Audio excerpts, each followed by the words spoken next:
Bukod sa muling pagpapatupad ng naval blockade sa mga daungan ng Iran, inanunsyo na rin ng US Treasury Department ang pagpapalawak pa ng mga sanctions laban sa oil sector ng bansa. Kasama sa mga pinakabagong parusa ang shipping network ng oil magnate na si Mohammed Hossein Shamkhani na ayon sa Washington ay may malaking papel sa pag-e-export ng langis ng Iran at pagpapalawak nito sa pandaigdigang commodities trade.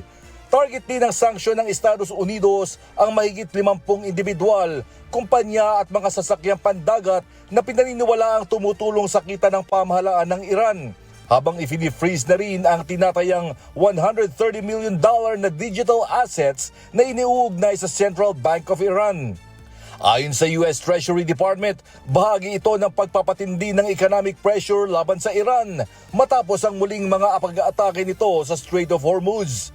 Kasunod ito ng muling paglulunsad ng Estados Unidos ng sunod-sunod na air at naval strikes laban sa mga target sa Iran. Umaga ng Miyerkules, muli nagsagawa ng pag-atake ang US Central Command o CENTCOM sa Coastal Defense System at cruise missile storage at launch site sa Greater Thumb Island sa loob ng 90 minuto. Ayon sa CENTCOM, paraan ito para mapahina pa ang kakayahan ng Iran na atakihin ang mga barkong dumaraan sa Strait of Hormuz. Nagbabala naman si US President Donald Trump na kung hindi babalik ang Iran sa negosasyon ay sunod na tatargetin ng US force ang mga power plant, mga tulay at sa huli ay mga energy facilities ng bansa. Subalit para sa Iran, dahil sa mga ginawang pag-atake ng US ay tuluyan ng nasira ang negosasyon sa pagitan ng dalawang bansa. با اقدامی که امشب اعلام کرد انجام میده و اون هم خاتمه رفع محاصره دریایی علیه جمهوری اسلامی ایران هست، تمامی تعهدات خودش رو تحت یادداشت تفاهم اسلام آباد زیر پا گذاشت. البته مهمتر از این اقدامات تهاجمی و همچنین Ayon pa kay Iranian Deputy Foreign Minister Kazem Garibabadi, wala ng obligasyon ng Iran na sundin pa ang kasunduan dahil US ang unang lumabag dito. حقوقات دریافت کرده. در چنین شرایطی جمهوری اسلامی ایران هیچ تعهدی رو احساس نمیکنه، چون شما ببینید دیگه یادداشت تفاهمی وجود نداره که بخوایم راجع به اون صحبت بکنیم. یعنی آمریکا تمام اقدامات لازم رو برای متلاشی کردن یادداشت تفاهم انجام داده و هیچ کشوری انتظار نباید داشته باشه از جمهوری اسلامی ایران که صحبت از انجام و یا اجرای تعهدات ایران تحت این یادداشت تفاهم بکنه.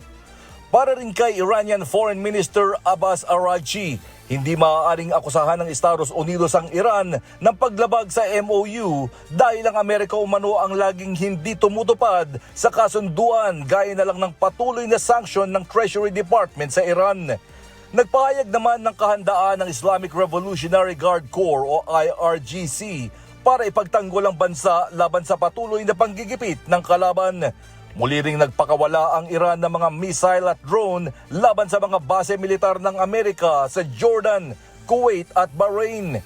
Nanindigan din ng Iran na mananatiling sarado ang Strait of Hormuz hanggat hindi tumitigil ang agresyon ng Amerika. Bukod dito, plano rin ng Tehran na isara ang iba pang mga rutang dinadaanan ng mga barkong nag-e-export ng mga langis at natural gas na mahalaga sa interes ng Estados Unidos at mga kakampi nito. Git ng Tehran, ang Washington ang may pananagutan sa pinakabagong paglala ng tensyon dahil sa muling paglulunsad nito ng mga pag-atake at mas mahigpit na economic pressure. Samantala, nagpahayag ng matinding pag-aalala ang United Nations sa patuloy na paglala ng labanan.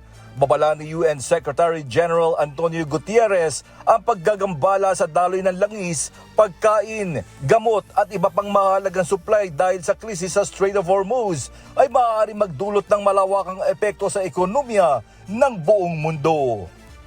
James Bontuyan, humahataw sa balita ngayon.